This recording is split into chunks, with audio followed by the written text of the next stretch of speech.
What is the value of 66 divided by 6 times open parentheses 10 plus 1 close parentheses? This problem is another viral order of operations puzzle that causes huge arguments online between people who get 1 and those who get 121. Let's look at how people get 1. First, they solve inside the parentheses. 10 plus 1 equals 11, giving 66 divided by 6 times 11.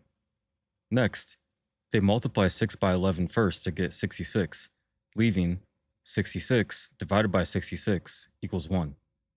They assume implied multiplication takes priority over division. But forcing multiplication first breaks standard order of operation rules. Now let's solve it the right way using standard PEMDAS. Step 1. Parentheses first. 10 plus 1 equals 11, leaving 66 divided by 6 times 11. Step 2. Multiplication and division share equal priority.